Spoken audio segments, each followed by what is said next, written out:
Hi hello viewers, எப்படி இருக்கீங்க? இந்த வீக்கெண்ட் ஓடிடி மற்றும் தியேட்டர்ல என்னென்ன படங்கள்லாம் ரிலீஸ் ஆக போகுதுன்றதை இன்னைக்கு நம்ம சேனல்ல பார்க்கலாம். தெலுங்குல சந்தீப் கிஷன் நடிச்ச ஊரு பேரு பைரவா கோணான்ற படத்தை தமிழ் டப்ல பைரவா கோட்டை அப்படின்னு சொல்லிட்டு அமேசான் பிரைம்ல ஸ்ட்ரீமிங் பண்ணிட்டாங்க. இந்த படம் பார்த்துட்டு நிறைய பேர் நல்லா இருக்குன்னே கமெண்ட் பண்ணிருக்காங்க. ஃபஹத் ஃபாசில் நடிச்ச ஆவேசங்கிற மூவியை மலையாளத்துல அமேசான் பிரைம்ல ஸ்ட்ரீமிங் பண்றாங்க. மதர் ஆஃப் தி பிரைட் இந்த படத்தை மே 9 நெட்ஃபிளிக்ஸில் ஸ்ட்ரீமிங் பண்ணுறாங்க. விஜய் ஆண்டனியும் மிர்னாலினியும் நடித்த ரோமியோன்ற படத்தை மே 10 அன்னைக்கு ஆஹா தமிழில் ஸ்ட்ரீமிங் பண்ணுறாங்க.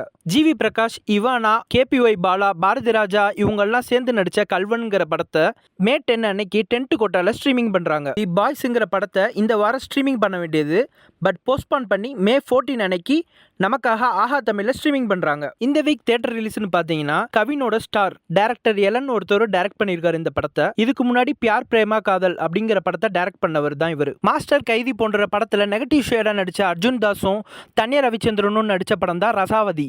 இந்த படத்தோட டைரக்டர் நந்தகுமார். இதுக்கு முன்னாடி மகாமுனி, மௌனகுரு போன்ற படங்களை டைரக்ட் பண்ண டைரக்டர் தான் இவர். ஸோ இந்த படம் எப்படி இருக்க போகுதுங்கிறத இந்த வீக்கெண்ட் பார்க்கலாம். டைரக்டர் அமீர், இமான் அனாச்சி இவங்கெல்லாம் சேர்ந்து நடிச்ச படம் தான் உயிர் தமிழுக்கு. இது ஒரு பொலிட்டிக்கல் சட்டையர் டிராமா. ஸோ இந்த படம் எப்படி இருக்க போகுதுங்கிறதையும் வெயிட் பண்ணி பார்க்கலாம். Kingdom planet of the apes அப்படிங்கிற ஒரு ஹாலிவுட் மூவியும் ரிலீஸ் ஆகுது. ஓகே கைஸ், நீங்கள் எந்தெந்த படம்லாம் தியேட்டரில் மற்றும் ஓடிடியில் பார்க்க போறீங்கன்றத பார்த்துட்டு நம்ம கமெண்ட் செக்ஷனில் மறக்காமல் கமெண்ட் பண்ணுங்க. ஓகே கைஸ், அடுத்த வீக் இதே மாதிரி ஓடிடி மற்றும் தியேட்டரில் என்னென்ன கண்டென்ட் வரப்போகுதுங்கிறத அடுத்த வீக் உங்களுக்கு நான் கண்டிப்பாக ஷேர் பண்ணுறேன். So until stay tune, take care, bye by.